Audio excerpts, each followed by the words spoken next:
Well, everybody, we are live. It is February 2nd, 2017, about 2 o'clock my time.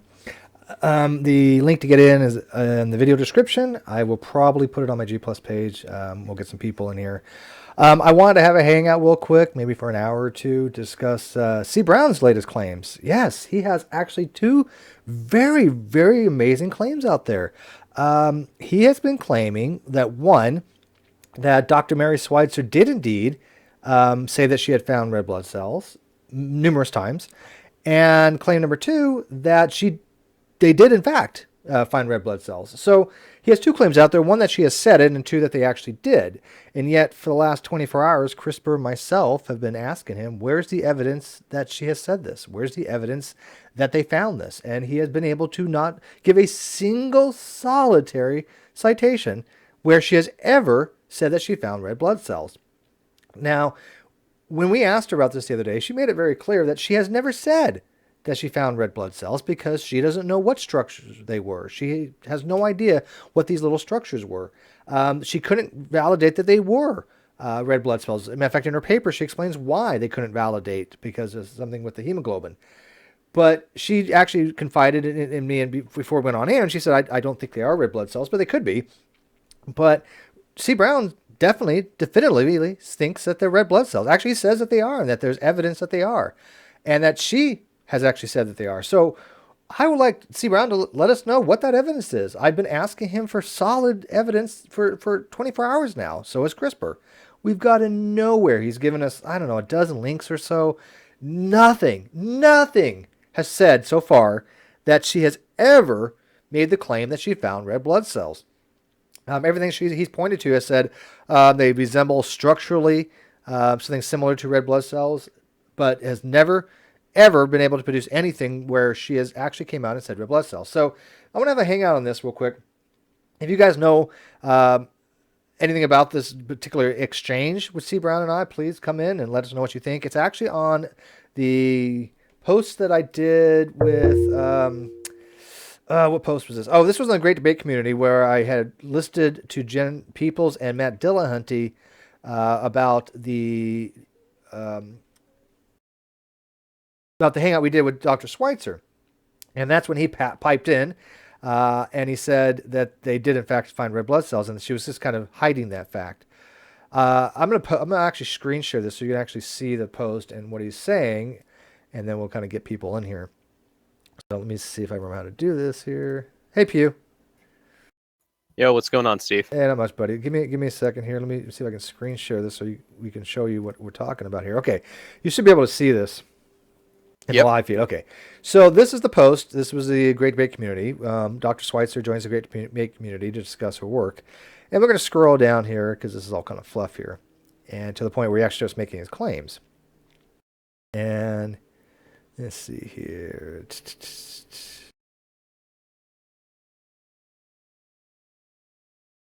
Keep going. No, I think it's first time he mentions it is up here. I just went through this.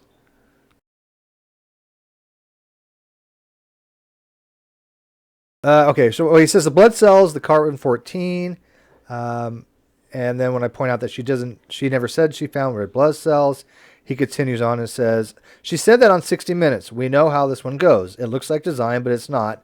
Evolution looks like it's working toward a goal, but it isn't. They look like blood cells, and they're not. And let's just forget that she said on 60 Minutes and a couple of other shows when she was getting popular that she said it was blood cells. Now she's saying it's blank. Okay, where is this interview? I cannot find any interview that she's ever had where she said that she found red blood cells. I don't think it was even 60 Minutes. It was a CNN interview and a interview she did with the BBC, but I don't remember 60 Minutes. But it's possible. I may have overlooked that. But if he has the 60 Minutes exchange where she is saying that she found red blood cells, I like to see it, because she actually said to me, quote, "I have been very careful not to make the claim that we have found red blood cells." And okay, paraphrase quote, but I mean pretty well on the money. She was very careful in her speech that she has never actually made the assertion that they found red blood cells from day one. And now he's saying that she has, not just on a 60 Minutes interview, but a couple of other shows. So where is this evidence, C. Brown? All you got to do is show us what you're talking about, where she says this, and I'll go, oh my God, hey, C. Brown, you're right. She did say this, and I can actually email her on this and ask her about it. But so far, you've not given us any link about where she has ever said she found red blood cells. And look how long this goes on.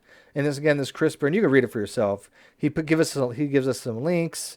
ICR, right? Nowhere in the ICR page does it show evidence that she ever said this. There's a picture of some microstructures in the vessels. Most of those pictures are actually of ostriches. She did a lot of work with ostriches, showing the vessels in the ostriches that had possibly blood cells, but there's no evidence on this page whatsoever that she ever said they found red blood cells. And even Jade piped up, I was in that hangout and C. Brown can watch for himself, and she said they still did not know exactly what they were. Okay? So, I mean, like I said, it keeps going on and on and on. He's just basically saying that she has said that they found red blood cells. Now, here, I'm going to stop presenting. You guys are going to read this when you want. But here's the thing. Where is the evidence for this, C. Brown? I want everybody that talks to C. Brown to ask him for this evidence. All he has to do is give one source, which she said that they found red blood cells. Actually, two sources. One, that she said it, and two, give us a source that they were red blood cells. Or, in his expert opinion, explain, scientifically why Dr. Mary Schweitzer is wrong, right? But, of course, I don't think he's even read her papers. So, what say you guys? Got Christine, got Pew. What do you guys think about this? I mean, is C. Brown just pulling the shit out of his ass, or what's going on here? Because he's adamant that she has said that they found red blood cells, yet cannot produce a single citation of her saying it. I think even in the hangout that she was in, she said they were not red blood cells. No, that's not what she said. She says she doesn't know. She said that they don't know what it is. They were structures like them, right. But she didn't say that they were actually red blood cells. Correct. If I recall, she said that they could be anything, at that point, what would be found in a marrow or found in that location. Yeah, she wasn't. If you read her paper, she makes it very clear that they could not determine what they were. And it was some technical stuff with the hemoglobin, so I don't know the specificities of it. Maybe Jade or Fiona can explain the specifics of that. But she made it very clear in her paper that that's not. She doesn't know what they found, and so that wasn't the big point of the paper, right? But that's the takeaway from the C. Brown gets is that look she found red blood cells. But where did she say this? I'm still waiting. And then he says that we're lying and that we're the big liars on G+. Like I said, I'm like the biggest liar on G+. Okay, well, prove that I'm lying. And by the way, even if I was wrong on this, right, even if she did say that she found red blood cells, I wouldn't be lying about it. I just would be mistaken, right? I mean, I'd be lying if I actually seen her say that or heard her say it or read it, and then I'm lying and saying, she never said that. That would be lying. But I've never seen her say it, and she was very clear that she hasn't. So come on, C. Brown, produce the evidence for us. And by the way, he's more than welcome to come in, but I don't think he will. God damn, Christina. Ow. Ouch. What are you doing? It's been a while for me. Sorry, I'm trying to find beads to do another bracelet here, so. Loud. Like cockroaches in my ear. Sorry, I got my headphones on, but I don't have my noise-canceling headphones. I don't have a computer. So I'm kind of hosed for a while. So what do you think, Pew? I mean, have you followed this at all? I did see the hangout you had with Dr. Mary Schweitzer, and that's I haven't really seen much between you and C. Brown beyond that, but I think what he's probably keying on is just the whole pop science interpretation of her work.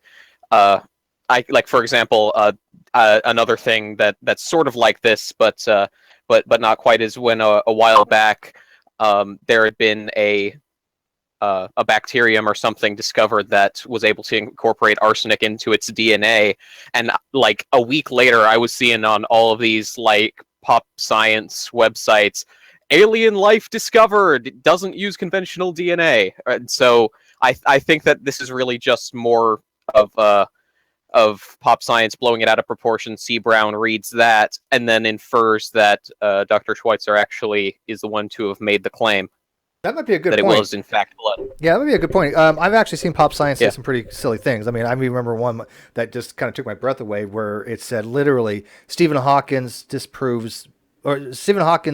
that black holes don't exist. Ha! And that's not Man. what it was. It had nothing to do with him saying they don't exist.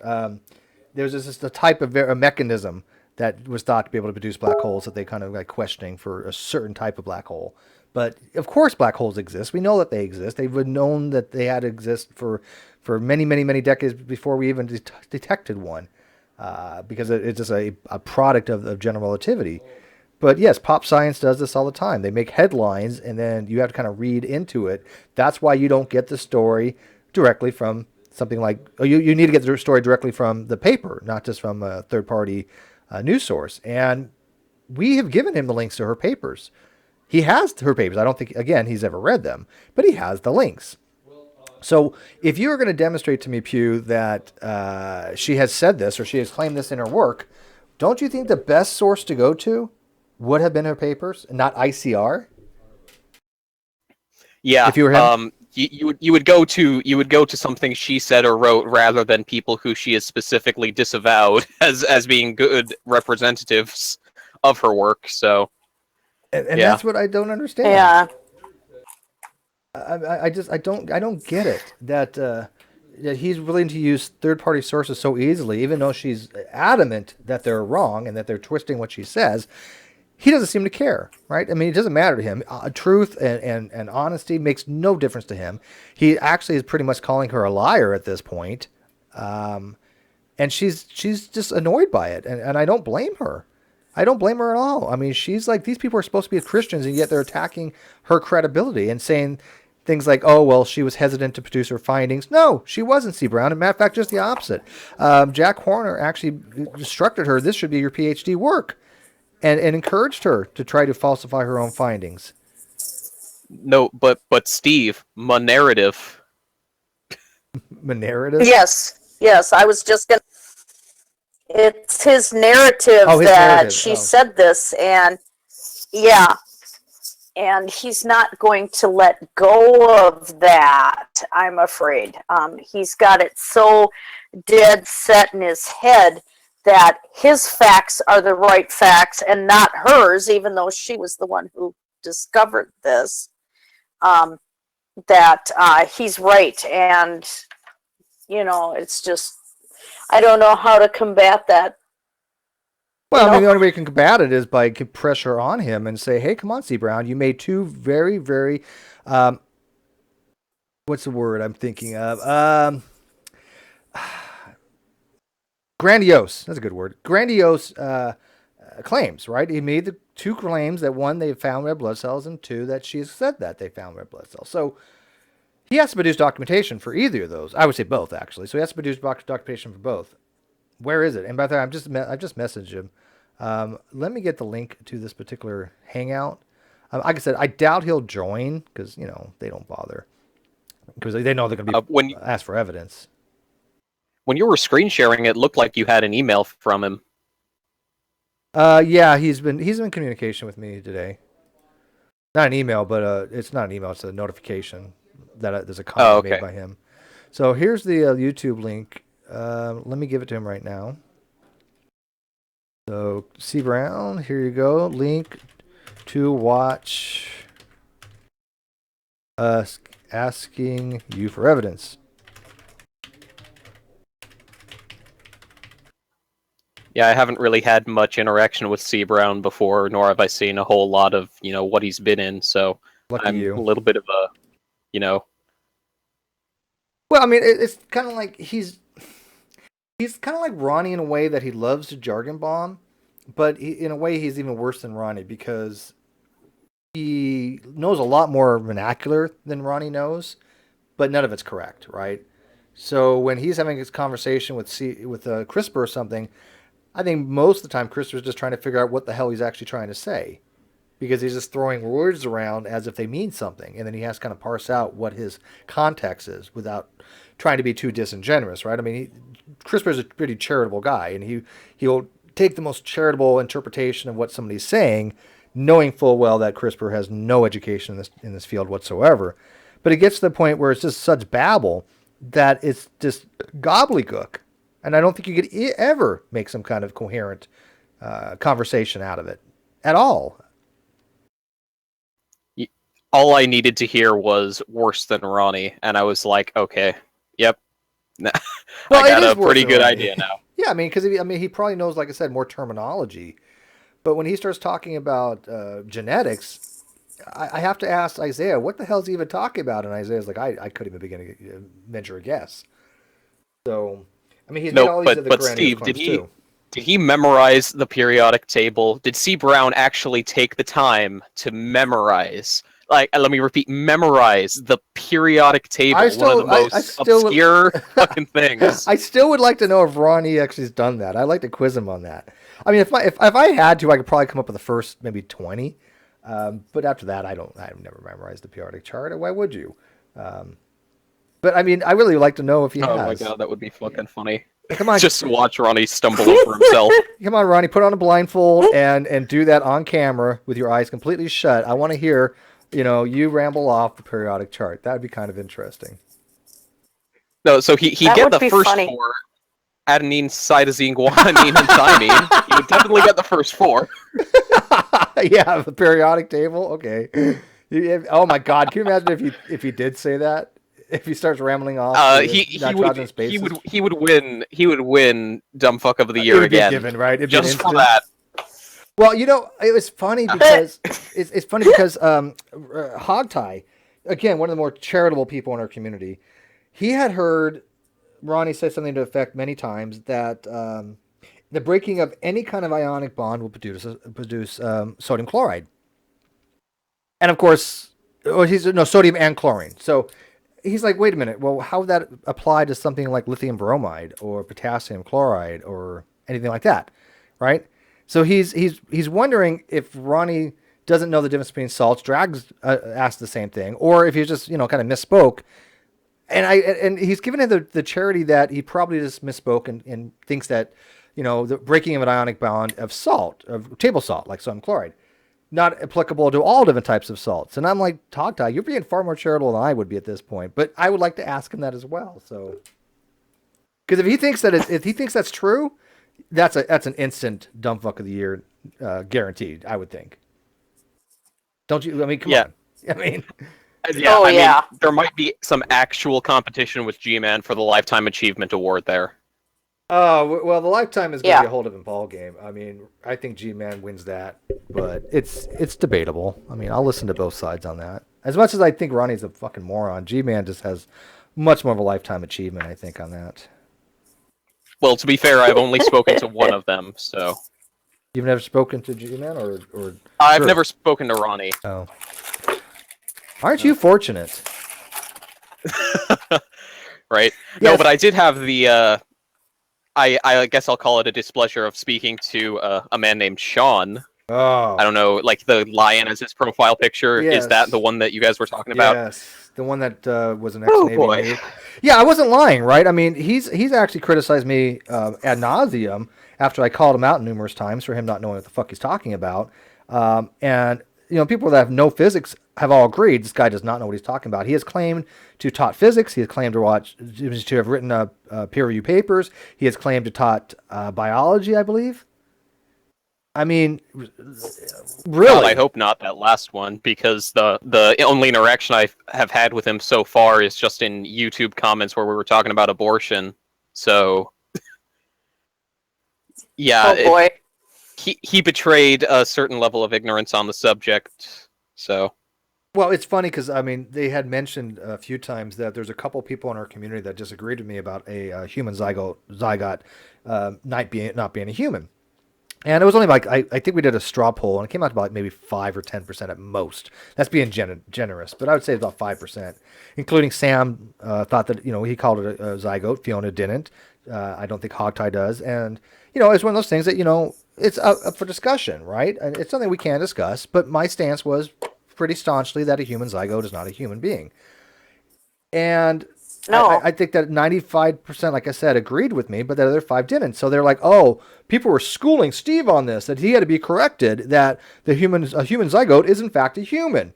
And then I had asked P.C. Myers, who has a PhD in embryology, right? This is his specialty. And he said verbatim, no, it's not a human. So, Yep. you know, do you guys remember that? I mean, did you watch that, Christina? Yes, I did, and I was clapping because it at the point where it's just a zygote, it's a bundle of tissue. It's at that point. And I agree. And that's what I said. I take a different stand. The heart starts beating if the baby can be viable outside the womb, then we have legal considerations there. I agree with that as well. But so the point was they're trying to tell me I'm wrong because a few people in our community disagreed with me, even though the vast majority did agree with me. And see, this is what they point out. They always point out the anomalies, right? This is the famous things for the younger creationists and the CCP is they are kings of anomalies. Instead of going with consensus, instead of going things with make sense, they're going to find the most complicated, convoluted hypothesis to try to have a conjecture on to try to solve things, right? It's mind-boggling that they're kicking against the rocks for no reason. Yeah. Well, I'm afraid that this is actually going to be the second hangout that I have to drop out of like 10 minutes in. So, oh man, right, you barely drop by. You leave a comment every now and then, but you don't really come into my hangouts that much. This is literally like what the second, third time? The second time. Okay, This was the second time, but I have to go again. Okay. Damn it. Very well. All right, well, I'll catch you guys. All right, you can watch it later and keep commenting. All right. Enjoy it, okay? All right, will do. Thank you, sir. Have a good night. Well, I'm still here for a bit before absolutely. I try to go back to bed. You're good to go. I mean, at least I got somebody in here. Like I said, I can do a little soliloquy and monologue myself at this point with this guy because, again, I want everybody to ask C. Brown, whenever you see him in a comment, ask him, hey, did you ever give evidence that Mary Schweitzer has said that she had found red blood cells? And, I'm harping on this for a particular reason because I happen to like her. She's been very cordial to me. Yeah. And she was very nice enough to come in our community and give an interview and give, some of the things about her work without getting too technical. And I was appreciative of that, right? And I'm still in communication with her. Same thing with Dr. Rana. I'm in communication with him almost every other day. He's been very, very good to our community. He even, promoted me on his Facebook the other day.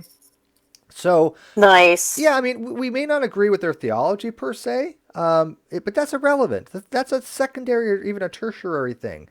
We're talking about the science. And yes, there are even some science stuff that I disagree with Hugh Ross and Fuzz Rana on. But you know what? At least we can talk about it. These guys are intelligent enough to have an actual conversation. The CCP, not so much. Yeah. Yeah, and I sometimes think that they don't want to learn. They're more into just talking and everybody and say they've got way. Yeah, well, they'll never learn anything. And yeah. some of it can't listen to Ronnie. It's so bad. I get so confused when I'm done listening to him that I'm like, what the heck just happened? I mean, he's just so off base. Well, I mean, have you ever listened to him describe something? If that's doing that to me, and I'm educated, what is that doing to the person who's not educated him? Well, again, have you ever listened to him describe something that where you went, oh man, now you know what? Now it makes sense to me now. No, I don't think anybody ever has. No. I mean, if you ask me a concept... I've been more confused than anything when I get done with him. If you ask me a concept and I'm not wired on caffeine and speaking very quickly, which people have noted that I have a tendency to do, I can relate a concept fairly decently if I understand it fairly decently, right? Not to the extent of somebody like Hogtie or Fiona. I mean, I'm nowhere like that, but I mean, there's basic stuff that I think we all kind of understand. I think we all have, a foundation of science and mathematics under our belt. So if somebody says, hey, Steve, can you explain to me why, 0.99 repeating equals 1, which I have done before, not a very popular video, but I can do that. I can do that using algebra, calculus. I know that one inside and out because I can show somebody that, right? And get people to explain it, or get people to understand it as I explain it. Ronnie has lacking the thing to do that. Same with C. Brown. C. Brown cannot explain any of these concepts. Sorry, I just ended up with arm pain shooting all the way Oh, down. that's not good. No bueno. Yeah, okay. Hey, Bruce. Yeah. Bruce. Hi. Hey, Steve. How you doing, my friend? Your conversation. No Not worries, too jump bad. in. Anybody can jump in. And by the way, again, the link to come in is in the video description. We have dozens of people watching. Nobody wants to come in. I don't know why it's been so infrequent people dropping in. Usually, I'll get like at least 12 people in here. Sometimes we got many more than that. For my 1,000th subscriber, we had a full house. We had like 24 people. So yeah, I had fun with that one. that was good. That was a good hangout, I was wasn't it? just gonna say, What's that? Oh yeah, my husband's like, you got to meet PZ Myers online. I'm like, yeah. Is he a fan of PZ? I'm Wiccan. I still thought that was pretty awesome. Yeah, he is. He was like, oh wow, that's just cool. We've had a lot of them. I mean, PZ and Let's- Arn and trainer for Steve Jr. Collector's Shower. Today, yeah, I took one yesterday. It's like one of the first things in the morning. I just to wake up, I kind of have to take a nice, like, not boiling hot, but warm shower. I like warm water, especially because it's wintertime and it's as cold as shit in this house. So, Oh, mine too. aren't you West Coast US, Steve? I am on the West Coast, California. It's 2:30 my time. So like I said- you don't really know what cold is. No, well, I mean, I lived in Connecticut and I lived in Florida. I mean, I've been in minus 20 degree plus wind chill. So, I mean, it's so cold you have to like start your car an hour early just so you can get it ready to go. Yeah. And like I said, we have dozens of people watching, but nobody wants to pop in. Someone, come on, guys, Prainer, drop on in. I actually just want to say I watched the Dr. Schweitzer video, and I really enjoyed that because that's something that I've been, the way it has been described by a lot of magazine articles and papers and stuff isn't what she described, and that's really pleasing. Yeah, I think she was very clear about things, and that's why people are like saying that she was fearful of her job and her career. And she even said at the time, she's like, "What career?" She had no career to like worry about. And these people are being so duplicitous that they have an argument to motive, right? Oh well, her motive is this, this, and this. No, her motive is science. As a matter of fact, again, we had talked for at least a half hour or more just upon her adherence to scientific methodology. She's a firm believer of science. Let the data indicate, what it is, and then, formulate your hypothesis on it. And for people to like say she's not an honest scientist, that's ridiculous, man. I mean, that's just absurd. Just because she happens to not agree with the younger creationists. Well, who does? Younger creationists are a minority. I mean, extreme minority, to be honest with you. Yeah.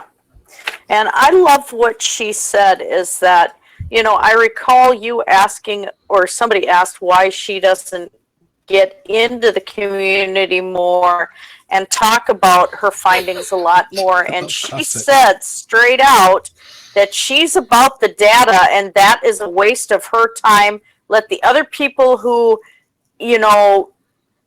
conclusions off of her data do that. That's not her job. And I agree with her. Why would she waste too much time? And that's why another reason why I was so grateful for her to take 2 hours of her time to talk with us.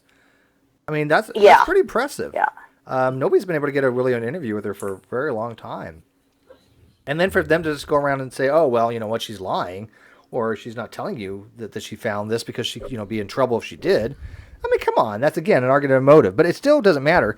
The fact that C. Brown has actually said, he has made the claim verbatim, that she has said that she had found red blood cells. And again, it doesn't really matter whether she did or didn't. It doesn't change anything. If red blood cells are found, C. Brown doesn't understand, it does not change the age of the Earth. It does not change that the fossils are 65 million years ago. Matter of fact, they probably will eventually find something like that. It wouldn't surprise me. It's not like it's impossible. CRISPR had asked him, what makes you think that this degradation of these proteins and things are so impossible? He's just like it's argument for incredulity, but he doesn't explain his reasoning why these structural proteins will break down so readily under all circumstances, right? Well, the thing I wanted to bring up, which I thought would have been an interesting point, is, I mean, obviously you look at states of preservation and what actually happens, and obviously, my bent is more towards archaeology, and especially, Neolithic, Mesolithic archaeology is my sort of favourite period. And you've only got to look at things like Tolland Man or some of the other bog bodies that they've pulled out, and what's actually happened to those. And one of the first ones they found in England, they actually opened a murder investigation because they could not believe that it wasn't a modern corpse. So Yeah, I remember. And how old was it? 4,000 no, not that old. It was about 1500 BC, I think. Wow. So 3,500, 4,000 years old. Somewhere around that kind of margin. And you look at the body they found up in the Alps. Well, what would it? I mean, like I said, she found collagen. We all agree on that. C. Brown agrees too. But he even thinks that collagen can't last 65 million years. And again, CRISPR's asking him, why and how do you know that? How do you know what's causing this? I mean, okay, you have collagenases, and I talked about this last time. So these collagenases are enzymes that break down collagen. If you don't have access to the collagenases to the collagen, they can't do their job and break them down. So if you have some kind of hermetically sealed environment that's dry and cemented, how is the collagen going to break down exactly?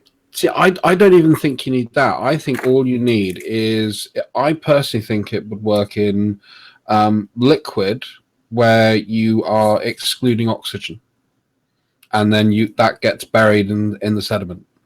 Then that's how peat bodies get turned up. That is one possibility because of the incredible amount of preservation. So if that keeps going down and down and down to the point where you then start to get a fossilization process actually happening, where you get mineral replacement starting to function, I don't see, you wouldn't have had any anaerobic, is that the right word for an oxygen? Anaerobic is without oxygen.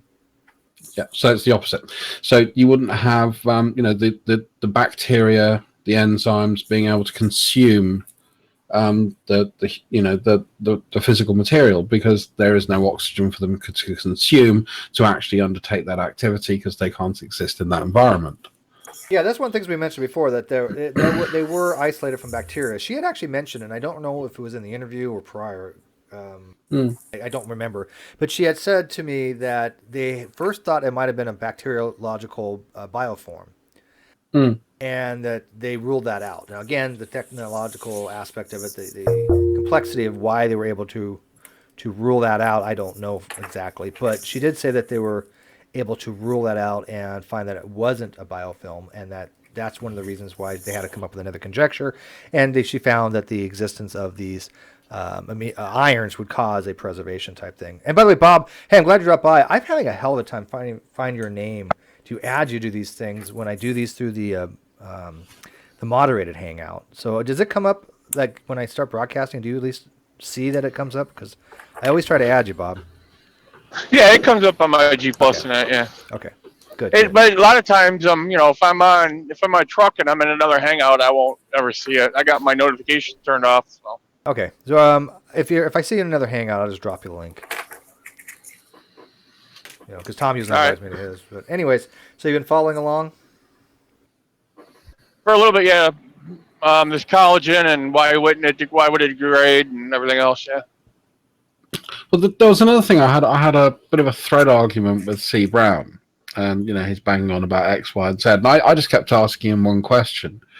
I said, if you wanted surgery done on you, would you go to a qualified surgeon who's actually trained in the subject and has experience, or would you want a salesman to do it? Yeah, well, the same thing. I mean, I've asked him. When I've got weird links in here or weird tags in there, I got to fix. I've asked other people. I said, if younger creationists had a viable model then we'd be using those models.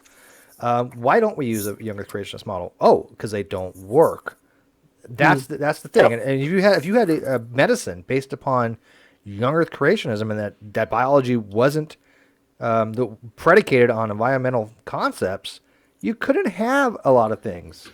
It's just You might as couldn't well have join it. the Jehovah's Witnesses. Right, exactly.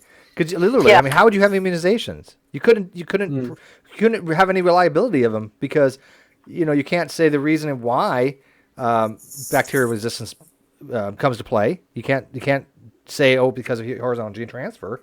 So therefore, you just can't use evolution. So we don't know what immunization to give somebody. We have no idea based upon a young Earth model. They don't get that, do they? Though. No. Well, they don't. But it's the same difference as how often do we go, oh shit, yeah, I was wrong about that. Well, yeah, and science is wrong a lot of things. So what? And how often have you heard someone like C. Brown or True? G-Man actually does say it's wrong on occasion.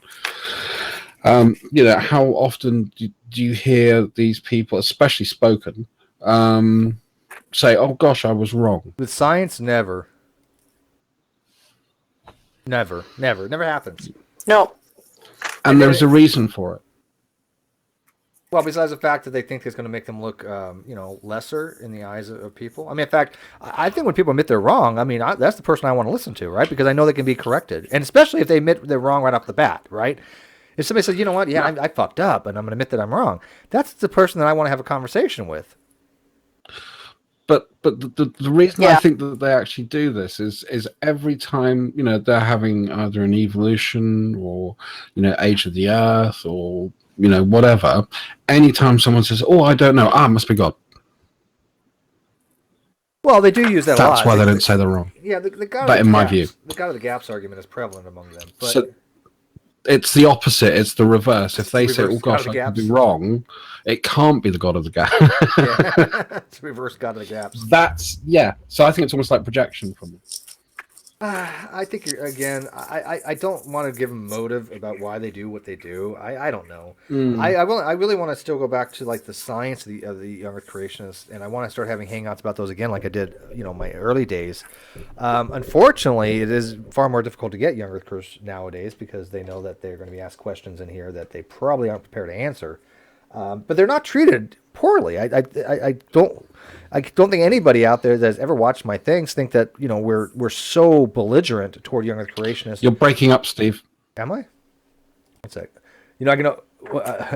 What's funny is Steve was making beautiful music. I could always do something like G-Man and say, oh, okay, hey, Bob, can you tell me if I was breaking up because I don't trust Druce because Druce is a pagan or a deist or whatever the hell Druce is. I don't remember. I'm a pagan. Pagan, yeah. So I don't trust pagans. So can you tell me, Bob, if I'm actually broken up? That's what G-Man would do. He does. I'm not lying. You don't trust pagan. Oh my God, and Christine's the pagan too. There's two pagans in here. Wow. See, my channel's open to we anybody. got you outnumbered, bitch. Yeah, there you go. Yeah. Steve doesn't give a shit. I don't give a shit. I don't. And it's so Yeah, you funny. should believe me. I'm my own god. I I know. look weird with a beard. I have the cleavage and the. Oh, I got the cleavage and the beard. So Ooh. Yeah, Hey, he's got to do something to keep himself warm on those cold wintry nights in the back of that cab. I don't judge. He may have paid good money for them things. I actually was having a bit of a fun one with a few theists of the more fundamental sort, Christian sort, and they were going on about gay this, gay that, all the other things. And I said, guys, you really should convert to paganism. And they went, why? And I said, because we don't have any hang-ups about sex. Yeah, they're a lot more open and liberal about that, aren't they? Yes. But it's funny, I've been talking to this one person, her name is Be Thou My Vision. I've known her for quite some time since I was having a conversation with Dr. Jonathan Sarfati on one of the videos, and she was kind of throwing herself into that. And, I got along with her civilly enough, but now it's kind of like devolved a little bit. But one of the reasons why it's devolved is she keeps on wanting to change it back to theology. And I keep trying to explain to her, look, young Earth creationism is not going to be falsified by just going by theology. Now you could do it. I think General makes a case for that, and probably Hugh Ross could. But I don't know enough about theology to falsify with creationism, theologically speaking. Okay, I admit that. But I can scientifically speaking, and I know most people can. So I only want to talk about the science in relationship to it, and she wants to talk about the theology in relationship to it. And I'm like, but the theology doesn't matter. That's my whole point. You can show me anything you want in the Bible. It doesn't make a difference to me. It can say, hey, Genesis 1:1, the earth was created 6,000 years ago, and anybody else who says otherwise is wrong. That makes no difference to me. It's what can be demonstrated. Don't all those sentences start, but if the Bible is correct. Yeah, if the Bible, well, yeah, I mean, that's a tautology, right? If the Bible is correct, then the Bible's correct. That's okay. Yes. Yeah. So what? If Animal Farm was a true story, it'd be a true story. Yeah. Okay. Yep. I wouldn't want to meet Napoleon. Yeah, I love some of these tautological things. Yeah.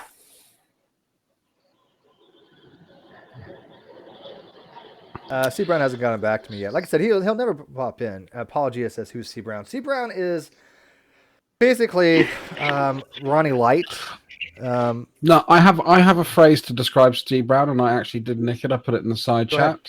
And this is my phrase for C. Brown. What you've just told me is one of the most insanely idiotic things I have ever heard. At no point in your rambling, incoherent response were you even close to anything that could be considered a rational thought. Everyone in this room is now dumber for having listened to it. I award you no points, and may God have mercy on your soul. That's kind of what I hear when I hear C. Brown try to answer something.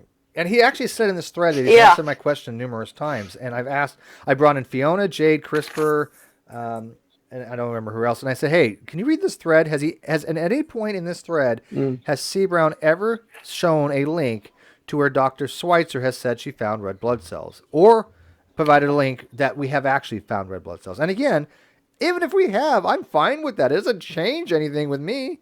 It doesn't. I don't go, oh my God, evolution's wrong. The age of the earth is wrong. No, not at all. I think it'd be kind of cool, actually. It's not. There's definitely nothing that falsifies anything. It's what. Yeah, it'd be okay. What do we not understand about the fossilization process yet? Correct.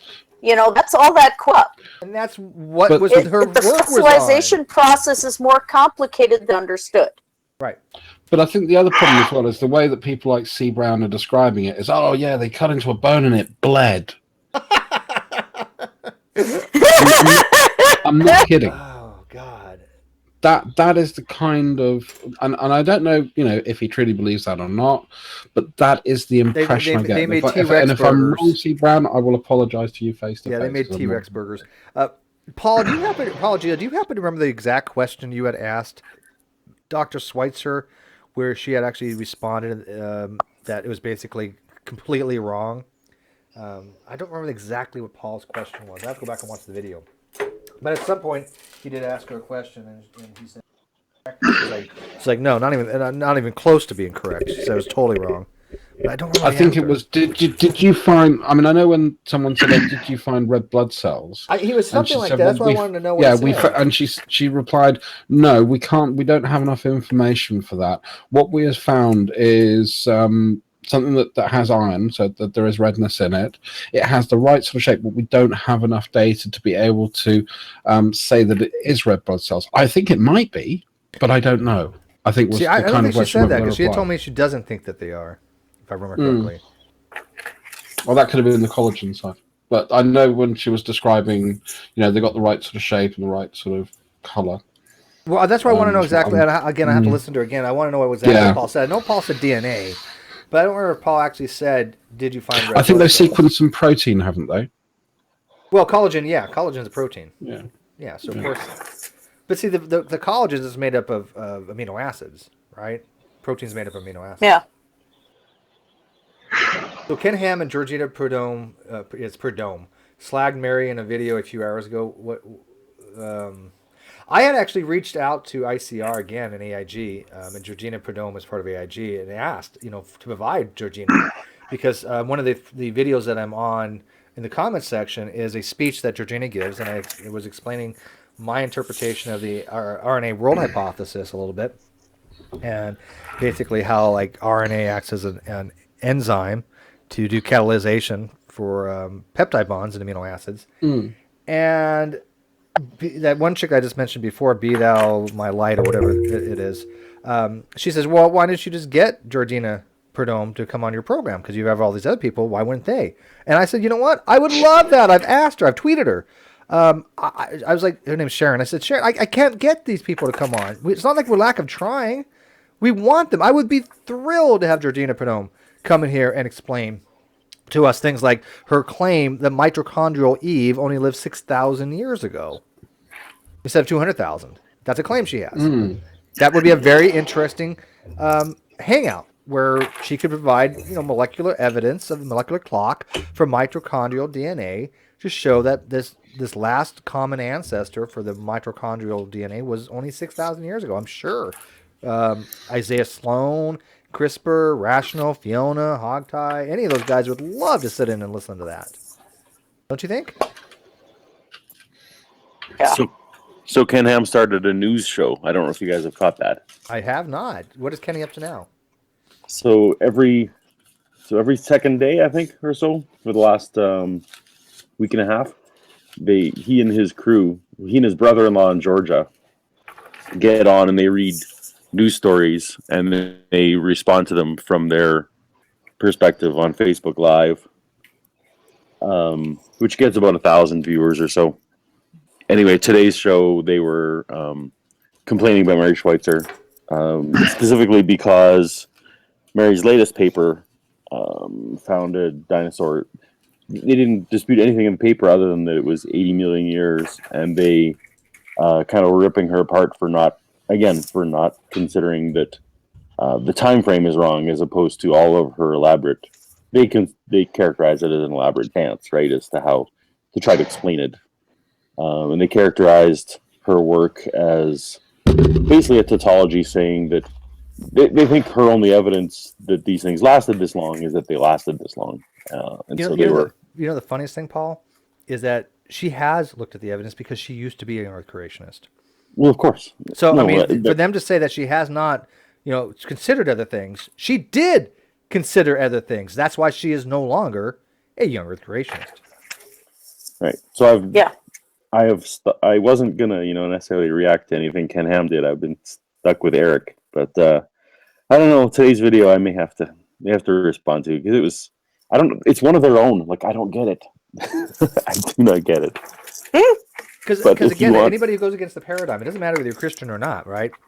If you're not a young Earth Christian, you're not the right type of Christian for them.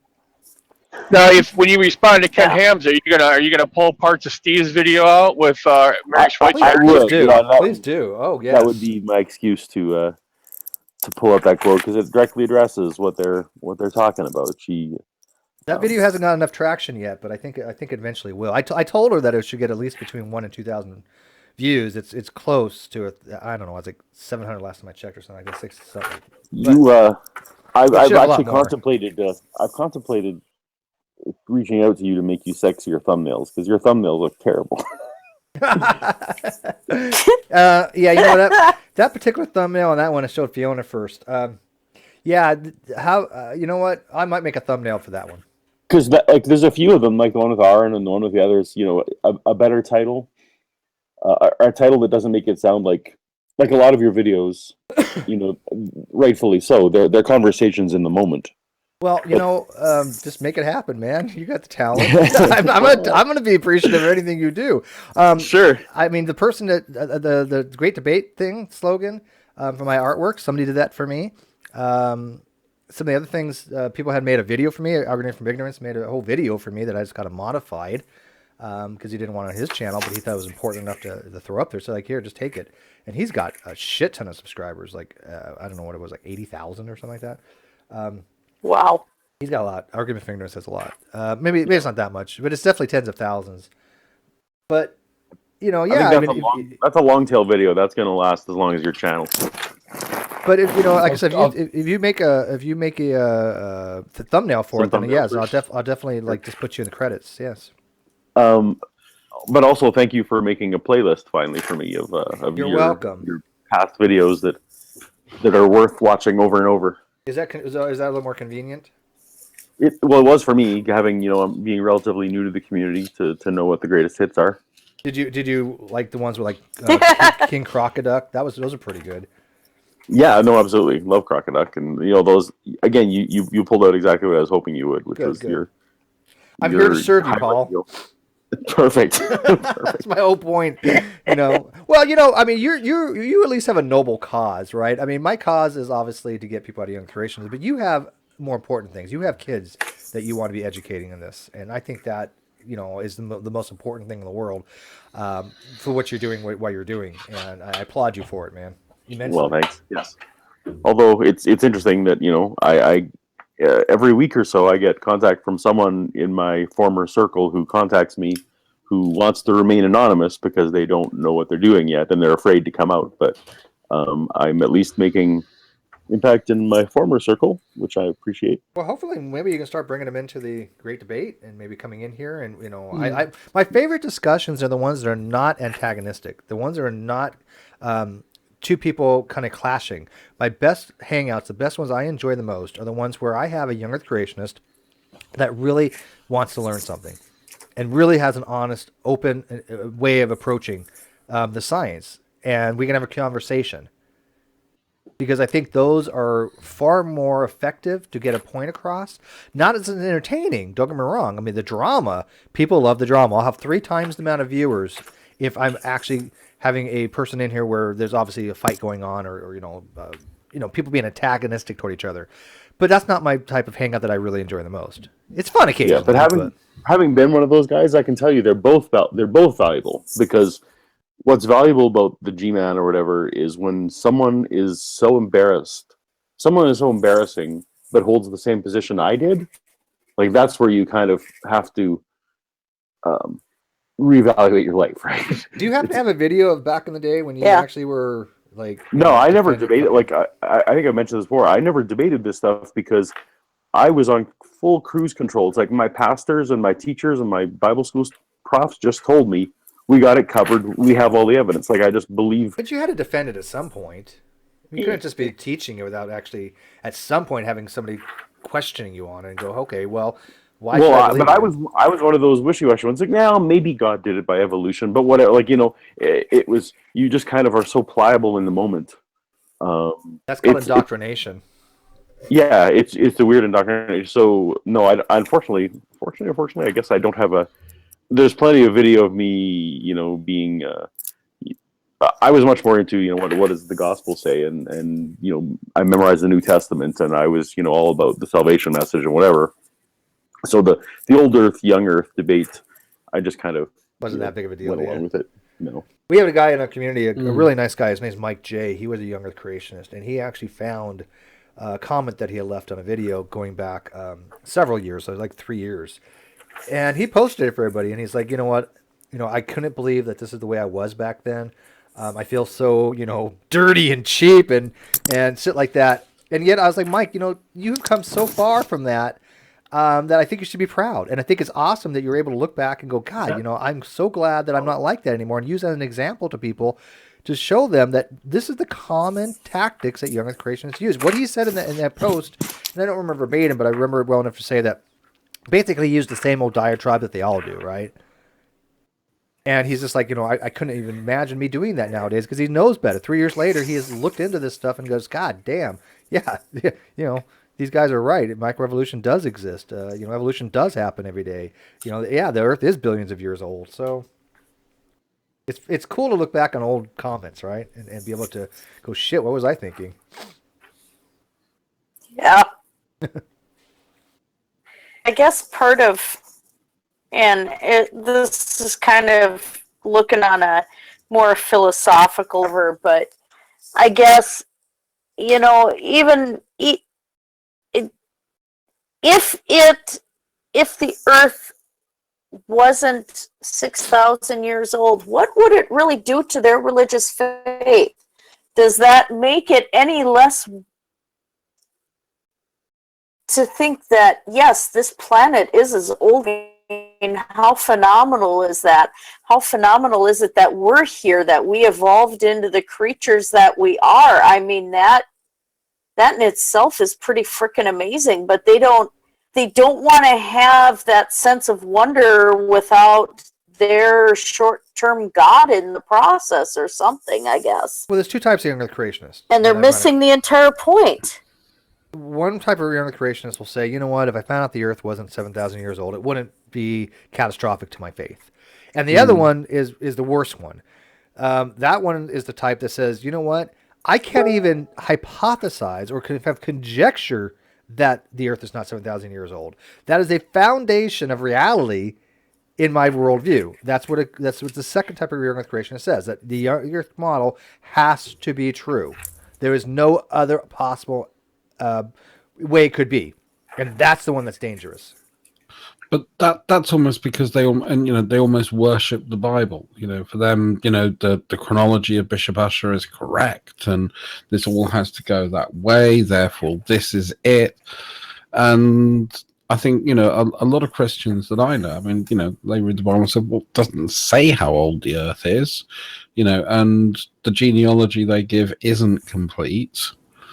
And they tend to pick out the stars rather than the Division 6 people. Right, but when you start off, Drew, that the position that you cannot be wrong, that's a scary indoctrinated position. That's a position of a cult.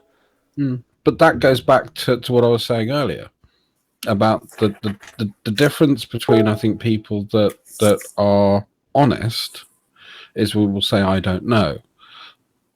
The people who are deluded will never admit they're wrong. But the second group is also the one that is most likely to snap out of it quickly, as I did.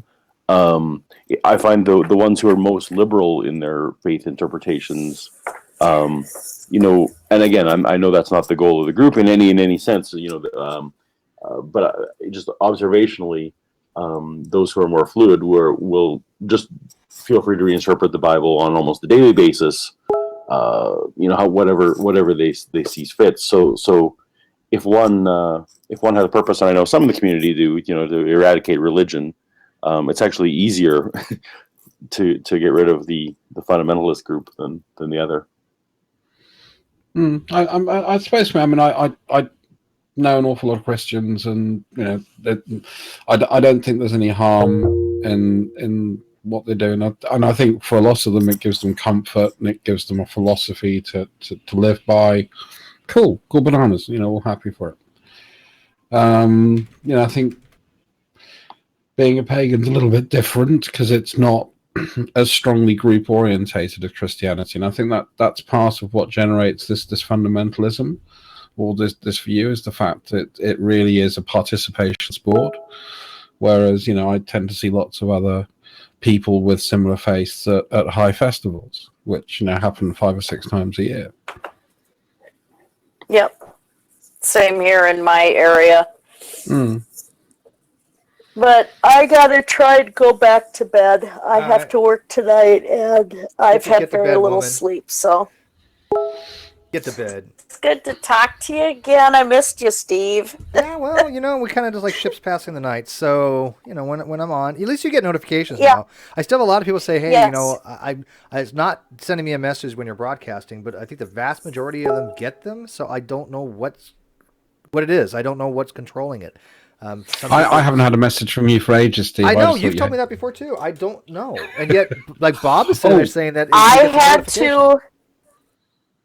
Well, Steve, what I had to do was put the bell on your channel through YouTube and turn on my YouTube notifications. Yeah, you have to turn the bell on. I don't always get them through G+, but I get them all the time through YouTube. Okay, so it is what it is. You have to. I know you have to hit the bell, and you have to turn on your notifications.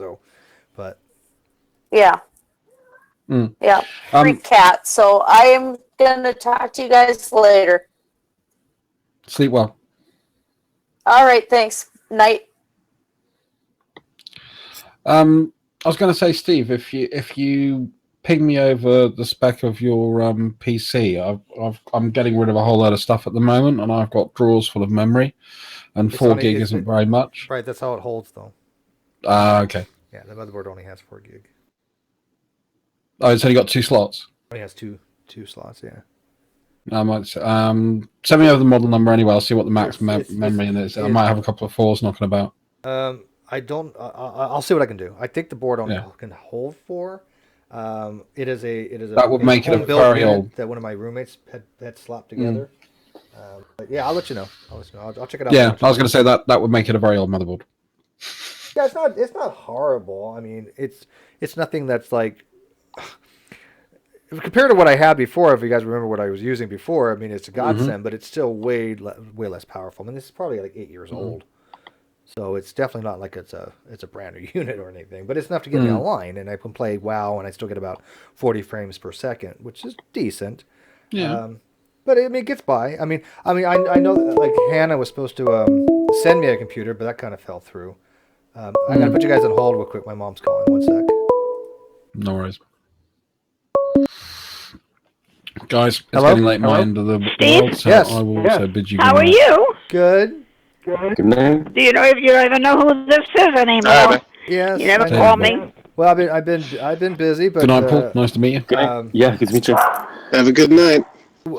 Take care, shoot. Multiple. I was going to call you yesterday, but I got wrapped up. So who is this C. Brown, and how do I I find don't know. the But, tale of his, how are you feeling? A lot of his things. entertaining I'm tale? feeling okay. How are you feeling?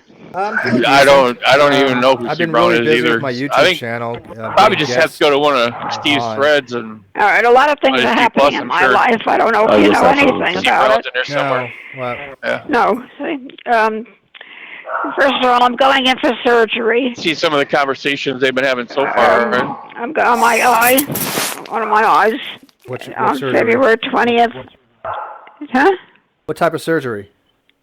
My eye. Yeah, but what kind? Yeah, what, that was yeah, like what you are were they like doing you in were your saying eye? about religion. Yeah, I think you're right. But the Huh? fundamentals What are they cracking doing in easier. your eye? And then, Well, you know what they do. They but take I the never cataracts out. have a problem with religion if Okay.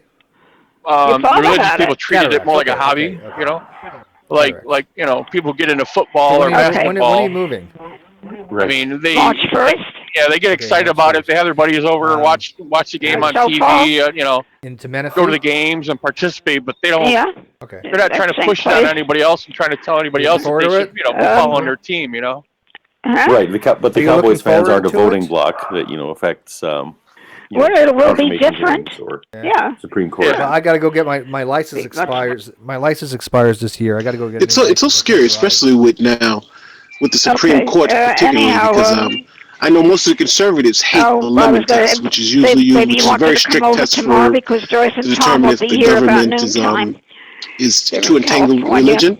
And a lot of these Can't. conservatives, even though I think Car Justice doesn't have Thomas on the tag, Supreme Court, and it's he got a actually bad deal. believes You always that have there should problems be with that, state-sponsored with religions at the cars, state always. level, which I know. is absurd.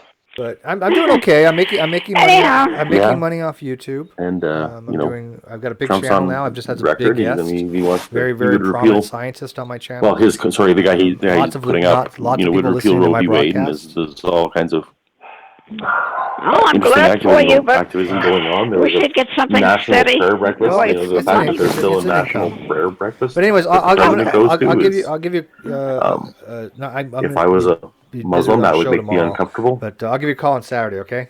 And we'll catch But you have up. to I think understand. I think Tomorrow. I seen a post today Sunday, I'm where sorry. they're trying. No, I today's guess Friday, Trump's right? going to try and No, get today's rid of Thursday, some so bill. Saturday or Sunday. Um, I'll just call you on the weekend. that states because I'm in the middle All of right, whatever, honey. politics. Okay. Oh, right. Are so you all right? Yeah, Yes. right. So, for example, the atheist experience, because they're a Okay. nonprofit, I love you. they I are was not gonna say, my allowed life to is- specify My who life to is vote going to for. be But changing similarly, in if many no ways, pastor so from a we'll see pulpit, what Hopefully happens. for the like good. even Steve Hopefully for the Anderson better. types, So far, so good. they're not All right. legally allowed to. Hopefully from for the pulpit better, but say I'll you catch should up with you on the vote weekend, for okay? Person X or Y.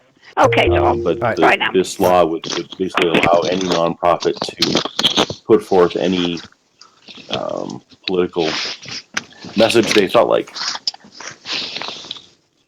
So I wonder. That sounds like it might be a freedom of speech argument. oh well, but it's specifically it's not a freedom of speech. It's a Guys, Yes, Special. your mic works. can I Except that it's crackling, but it works. interrupt for a minute? do it, Jade. Steve, do you know that all of us on the outside could hear your conversation with your mom? Yeah, you can't. No, I put it on mute, but could you? She's so. Yeah, we Yeah, we Just- couldn't. we were all people and were typing in the live chat, Steve, we can hear your conversation with your mom. Oh, I wasn't paying attention. No, I was telling her she's having cataracts on her eyes, and she's moving on the 1st because I want her out of that house, and she's concerned about me. I mean, she's asked how I'm feeling, and Oh yeah. and I mean, I kind of don't talk to her that much because I have a hard time hearing her because she's so deaf. Oh yeah. And I have to scream at the top of my lungs for even to have her hear me. So and then I heard you guys in the background, so I'm like, okay, I didn't turn off the speaker, so I was hearing you guys in the background in the feed, and I'm like, Well, that was weird because, I mean, we couldn't hear you in the Hangout. I didn't hear you speaking at all in the Hangout. Yeah. Well, I mean, Well, that's what I guessed, because I could hear you guys just carrying on a conversation as if you were completely oblivious to Steve. So in the future, Steve, just remember, because sure. Well, I was letting her know that. This phone call. I was letting her know that I have very great people on my channel, and that I'm surviving on it because she has been really concerned about me and my living status, and so. But thanks for pointing that out. Well, just I love for my the mom. future. Yes. Yeah, I know. I'm just going to say that, this phone call was not a big deal. Okay. Nothing personal or whatever. But in the future, please remember you could be having another phone call, with someone else. And it could be that Jade West, fuck her. God damn, I can't stand that Jade West. I know. God damn, she's annoying. She never shut the fuck up.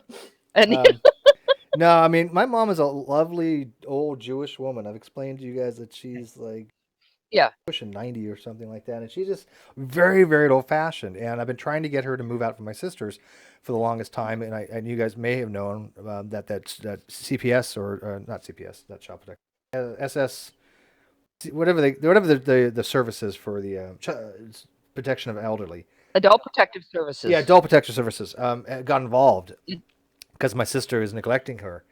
And they finally, reached a thing where that she's going to be able to move out, and I guess she's moving on March 1st. But I was trying to get involved with that for the longest time to get my mom to do what she needs to do to move out, but she wouldn't do it. And I'm like, Mom, I can't get you to move out, until you do certain things. This is what the social worker said. So.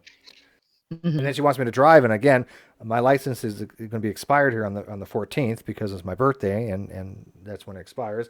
I don't have any tags, I don't have insurance, and my front wheel is on a donut. I'm not going to drive 40 miles and take the chance, right? Right. Yeah, have you guys heard Joyce and Tom? That's my my uncle and my aunt.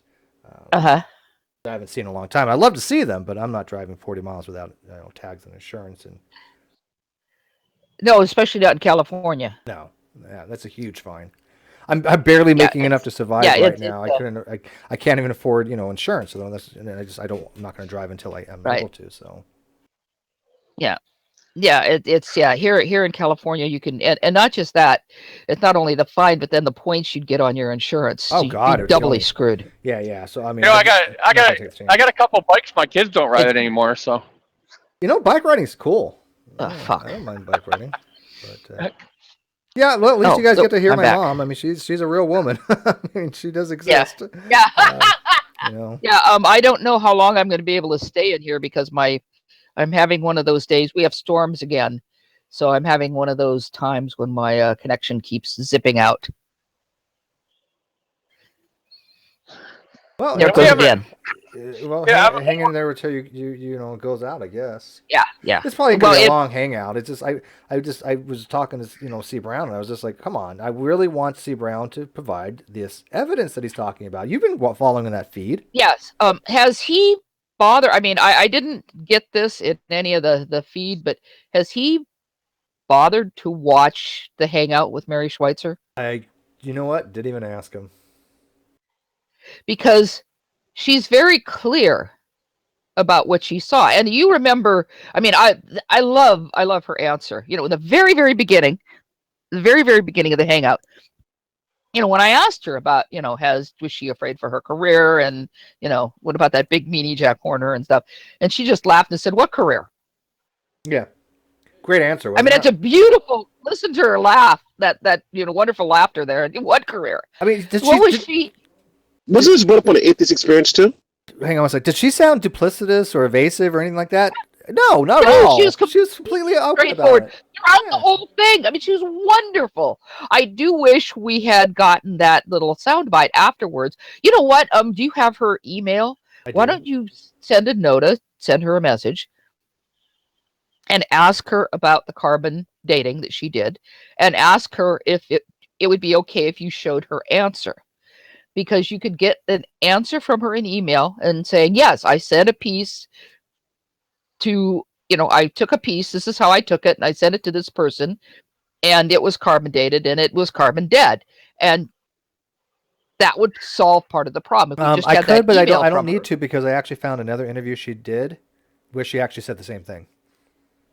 Oh, she did. Oh, Yeah, good, I'll good. have yeah, to find it and I'll send it to you. But I did a little Yeah, research and on that. send that, Yeah. send that to it's me not- too, Steve. That'd be yeah, great. Yeah, that's not the first time she's Yeah, that actually said carbon dead, and that she's talked about it before. So right. Well, and the other thing is, because I've heard people comment about that, that she said it was carbon dead, and I don't remember who it was, and say, yeah, but how did she take the sample?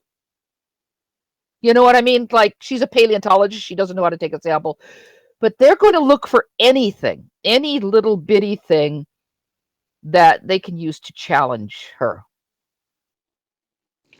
Which is so funny because they use her So part of her discovery. They champion. Oh, And the rest yeah. of it- well, but that's the way they are with everything. And the funniest one to me, although this is a little off topic, is when you hear the evangelicals talk about how many Christians there are in the world, but they're counting Catholics who they don't think are Christians. sure, only when it's convenient. Yeah, it's so these things that's basically the rule. It's only when it's convenient for them do they use certain material, certain whatever. Did you end up talking with Jen anymore, Steve? No, she hasn't gone back to me. And again, I always wait a few days. I mean, it took 3 weeks to get this thing go with Mary Schweitzer. But so I mean, I'll ask Right. her. I'll check back if you like. But I'm wondering if anything, if I was you, I would actually give them explicit permission to use your clip on their show. Like, what better plug is that anyway? Oh, of course. I mean, no, but I haven't really talked to Jen on it. But I mean, I don't know why they would use the clip on the show, but sure they could. But But they have been recently following up. Like, they start the show off every once in a while now with like sort of redressing some callers. well, we know Mark. I mean, So- Mark V is one of the producers for the Atheist Experience. Yeah, Right? I mean, but even if you just texted her, say, hey, if you feel like following up on the Mary thing, feel free to use a clip, and I'm sure they would attribute it to you. And I kind of want to have a conversation with her too, so maybe I can work that in. But like I said, we'll see what happens when she responds to me. She hasn't gotten back to me since she said she did text me saying that, or tweeted Right. me saying that she would be happy to come on, but she hasn't gotten back to me on it. Maybe you might be able to send her. I might ping her then too. You'd have fun with her. She's an aerospace engineer and a former test really? pilot. So that Yeah. Now That's I know what my dad was. I know she has some like militant feminist views that I probably want to get along with her on, but to avoid those topics. But the theology, it would be very interesting to hear some of the things she has. Yeah. Well, people can agree to disagree. Yeah. I mean, again, it's all a matter of how you have a discussion, right? This is what I said before. I really like the discussions where you're just talking rather than arguing. Right. But You can't- it's interesting. A lot further. Yes. You say we can agree. Well, you say go ahead. we can agree to disagree, but like I watched True Empiricism's last video, and it's like at some point you have to be rational. I can disagree with someone who's rational, but I can't just disagree with people who make no sense. Like I think in part of the video he asked if something was true, and Steve said it is an absolute fact, and he's making it seem like Steve was saying something else. That it Right. makes no sense, Right. and at that point you're being irrational. Yeah, and I agree with you. We can't just agree to disagree. Yeah, I don't agree or disagree with Ron. And I suppose I should qualify that. You can agree to disagree with reasonable people. Right. Exactly. And yeah, I did notice that Yeah. in the video that Ronnie made the other day. It was kind of funny because And he went back to a hangout where he had asked me about evolution, and I had said that evolution is a fact, and I've made it very clear numerous times that is a statement that is a definite category error, but it's reference to that we observe evolution. It's a shorthand way of saying it. Right. And there's well, a theory. and you did. What's that, Jane? I was just going to say the problem is he doesn't understand language. I know. Because you said that evolution and common descent were absolute facts, and then you later said that evolution is both a fact and a theory. And he seems to think that that cancels out What I said you initially. said before. Right, exactly. That's weird, right? Isn't that strange? It doesn't. There's nothing that I said He that was doesn't erroneous or understand the wrong or That strange. is what's so weird. Yeah, he literally thinks that my secondary question somehow invalidates, or my secondary statement invalidates the first one. No, it's called a clarifying statement. Right. Does he not know what a clarifying But evolution statement is both a fact Yes. and a theory. Yes. There is a fact of evolution, and then there is a theory of evolution. But if you there ask is him, also a process of evolution. but if you ask him about microevolution, he will say yes, evolution is a fact. A microevolution is a fact. He won't deny that. Yeah. He uses these terms strangely, though. But I mean, it's the same thing with gravity. Gravity is a fact. We observe gravity exists. Then there's a theory of gravity. So gravity is also a fact and a theory. What's the difference? And it's also a law. And there's the law, and that's actually an empirical relationship, right? That's a formalization. F So equals those are GM1 three and 2 divided by R different things squared. in science: law, theory, and fact. Not only that, there are a number of hypotheses wrapped up in gravity. But again, like Made you up said, of he doesn't understand the English hypotheses language. and observations, and really doesn't. And this is a cognitive problem that I see as common in some of these folks. Some, not all. Well, that's when I was listening to this, I'm like, I don't even see what Ronnie's making an argument for. Is he being serious on this? That I said that evolution is a fact, and then I said it's a fact and a theory. Is he not? Okay, I didn't understand that. Okay, let me ask you: do you really think that he's just so stupid he doesn't understand what is being said, or that he's being duplicitous? Because at this point, I honestly don't know. Because From that video, it really seems like he just does not understand. Can you turn on your gain a little bit, MP? Your gain is like way out. Yeah, there. I think he's just stupid. Better? Do a test. Test. And I think that we talk about. Yeah, okay. I know that we talk about Dunning-Krueger a lot, and some he doesn't really understand what he's talking about. He doesn't even understand the English language very well. And I don't think that's a problem of English not being his first language or anything. I think it's a problem with him understanding language, period. So you really think it's conceptual error that he literally thinks that my second statement invalidated my first statement? Yes, he really, you know what it's like? It's like, honestly, it's like someone who has, like, for instance, I like this analogy, where it's someone who sees a basketball, goes to a basketball court, and then after playing one game of basketball, believes that they can play in the NBA. You know, he really doesn't understand. He understands the game, but he doesn't really understand how to play at the professional level. And I think he's trying to make these elaborate points, but he doesn't really understand the fundamentals of it, and that's the disconnect. It's so damn difficult for me just not to look at him and go, Jesus fucking Christ, Ronnie, you're stupid. I mean, just to the point of just god awful, goddamn dumb. I mean, yes, he won Dumb Fuck of the Year for a reason, which, by the way, we had pointed out was not because of my sock accounts. Okay? But, I mean, I'm at a loss that he thinks that video he made somehow challenged me and showed me to be incorrect, or that me refuting myself or second-guessing myself or making a statement and then making a secondary statement that seemed to invalidate the first statement. Who the fuck would think that way? Nobody on this planet would really look at that video and go, oh, yeah, Steve, and retract, or he conflicted what he said initially. Nobody's going to think that besides maybe 3 people in the Clown Car Posse. Well, and did you see that comment that he put up? I actually comment out and did a post myself on it, because he thinks that's his best clear comment. And that's scary. Hear it. That's scary. I actually broke it down, believe it or not. I broke it down sentence by sentence to try to figure out. You can't really tell what he's talking about there. He thinks that's a clear, concise comment, his best comment, and you don't even know what he's saying. That's true. And it's funny because I bet you if you asked Antonio or G-Man, they wouldn't know either. No, they just agree with him because he's on their side, because they're not terribly bright either.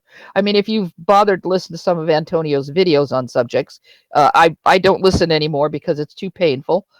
He's not terribly bright either. Nope. that's what I'm saying. It's like these little intellectual ants are trying to think that they are dominating the world by refuting evolutionary theory, refuting the age of the earth, promoting intelligent design. Yet they don't seem to realize that they are the bottom of the barrel. I mean, these guys literally are the bottom of the barrel of the intelligence spectrum. I mean, we're talking 3 standard deviations from norm. Yeah. They don't know what that means either. But Yeah, we're talking. they're dumb. They're just dumb. It's I just, mean, I'm thinking along the line you. what's that, Jade? I said I'm thinking along the lines of about a 90 IQ. Oh yeah, there's sub triple digits. There's no question. Listen, about that. I'm sorry, but I have to disagree with that for a couple of reasons. They probably grew up in an environment where you have where everybody believes this. This is their reasoning, and to be programmed in that way every single day is, it's hard to come out of an environment like that, and you're trying to justify why you hold these beliefs, because the fact that he has to make these arguments.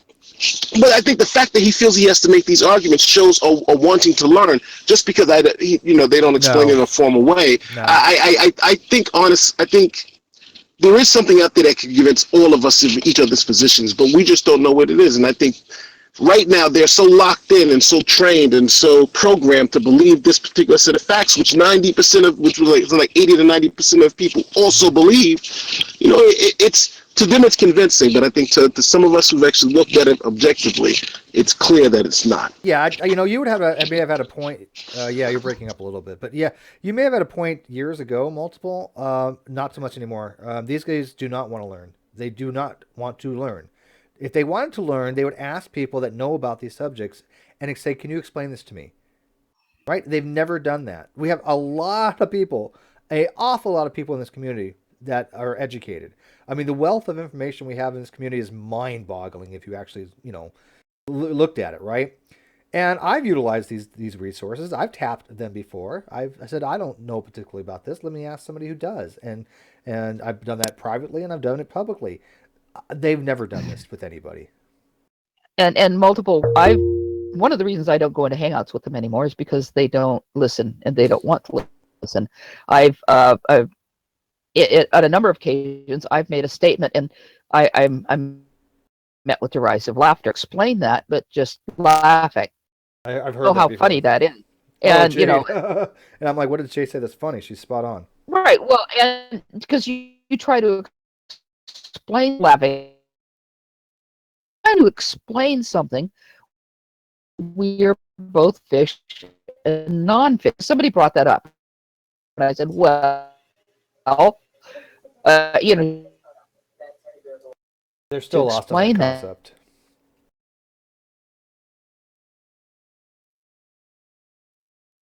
Is she breaking up or is it me? No, she's breaking up for me. Yeah, they don't understand that whole concept. Okay. It depends on how you want to label things. We can be fish one way and we're not fish another way. That's as simple as that. It's not that complicated. No, and it's what do you mean by fish? Plus, fish. On top of all that, fish is not a scientific term, a taxonomic term. No, it's not. It's not. Which is one of the things I wanted to explain when you say something like fish. Well, how are we defining fish? It's an informal because group. it's not a taxonomic term. Okay. It's an informal group, and we are, according to one definition, we are fish. And according to another definition, we are not. Yes, we are, Gary. Yeah. No, because I've been reading a lot of Camillo again recently, and he says that because we don't have certain things that fish have, therefore we're not. No, we moved on too much. Gary, listen, we've explained this numerous times, Gary. If you're talking about cladistics, if you're talking about a clade called a monophyletic clade, every descendant from a common origin that shares common ancestry is a member of that clade and retains their taxonomic levels, period. So, if we have evolved from lower species, such as fish, we are monophyletically fish.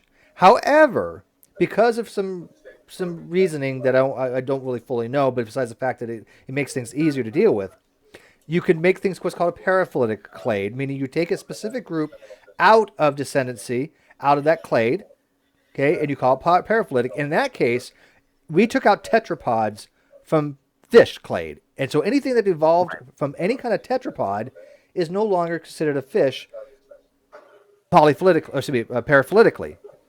So it depends on you're talking about, are we a fish? Well, paraphyletically, no. Monophyletically, yes. It's not that complicated. So it's a matter of how you're asking the question and what regards you're using that term fish to mean. Simple as that. Would you say that's right, Jade? Yes, but in common usage, in common usage of the term fish, we're talking about something that is aquatic, that has gills and scales. Right. Colloquially, if I say Right. fish, we're talking about like a goldfish. Colloquially. Right, but I'm saying that what Dr. Miller said, and again, people call me more in the chat, shows you how educated they are, because I actually bothered to read this shit.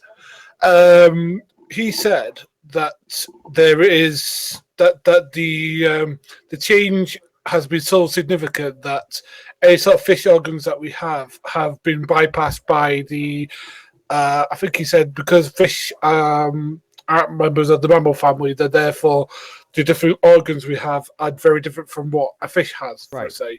That there's enough distance because we wouldn't be counted as that Nobody's anymore. arguing. Even though that we have our background, we do have our backgrounds in that. You're kind of missing it here. See, that's the paraphyletic point of view. Right. That's saying we have changed tetrapods, really going back to tetrapods, have changed so much from their fish-like ancestors. Let's use the term fish-like. From their fish-like ancestors, that they are considered to be a completely separate group, tetrapods. However, if we are speaking strictly monophyletically in the cladistic sense, which as Steve pointed out, in cladistics, you are your ancestry. I made that little video about, what a dog is, right? Dogs are still wolves. Wolves are still, mine just went, but we are our ancestors. Canada? Yeah, well, no, you go back Canada. even further than that. But I know it well, and it just is escaping my mind at the moment. There's one that goes back 55 million years. That's like between dogs and cats, but I can't remember the hell. Bear dogs. We go back to bear dogs and even back even further. But the point is, so we are always our ancestry. And so we are mammals, also tetrapods. We're also vertebrates and chordates. So we are our ancestry. So if you define fish in a particular way, if you say this is this ancestral group that we're going to call fish, and then everything that descends from that group, they're still fish. And, it's so funny. That's the monophyletic group, a way of looking at it. An ape is the same way. The ape is not an official term; it's a group as well. Right. A lot of people are promoting that when they use the word ape, they're referring to orangutans, gorillas, and not referring to humans. Right? Because it's paraphyletically, and that's fine, right? Right. If you want to say, hey, humans are not apes paraphyletically, you'd be right. And people want to get away from that, right? Because and they have a point because we are different from other apes, but monophyletically we are apes. Period. So and it's the same with the term. Sorry, go ahead. It's the same with the term monkey. I think Aaron Ross says we are not monkeys. It depends on what you mean by monkey. And I kind of paraphyletically. I say we are. Paraphyletically, we are not monkeys. Monophyletically, we are still monkeys. Right. So it just simply depends on what do you mean by these terms. And remember that a lot of terms that we use, like the term fish, are not taxonomic groups. This is a common usage. It's an English group. Right. And if you look at and sometimes things change because if you look at the term reptile, the term reptile as we commonly use it and as it used to be used in taxonomy really has either has no meaning anymore or it only refers to snakes and lizards. Yeah. Now know that crocodiles are more closely related to birds than they are to snakes and lizards. So like Spoken was trying to run that thing all the time because he found an article saying we're related to flatworms.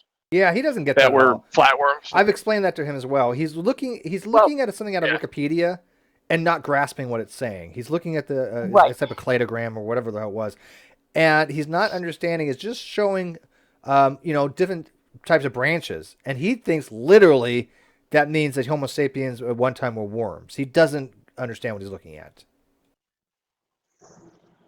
Yeah, he doesn't get it that our ancestors. Now, you could go back to the group that flatworms belong to and say, yes, we're still part of that group cladistically.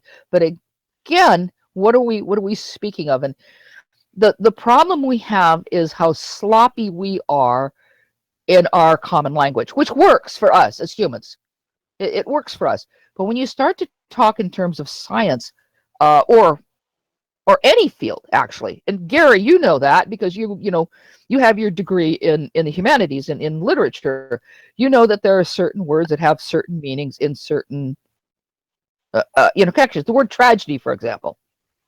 If I'm talking about something that's a tragedy, but I know that in literature, because I was a literature minor, it has a specific meaning. That someone could say something, and of course, when I was younger, I used to get kind of kicked out of that. Someone say, "Oh, that's such a tragedy," and I go, "Really? Where is the person of high degree?" Because I'm very Aristotelian in my definition of tragedy. But we have certain words that mean certain things in certain contexts. And when you're dealing with science or medicine or just any field, law, we commonly use that have specific meanings in law, but not in common usage. And we even have an attorney here in the Hangout that I'm sure knows that very well. There are terms that we use all the time that have specific meanings in law. So you have to just be careful with what you mean. And with some of the younger creationists is their inability to really understand, again, how language works.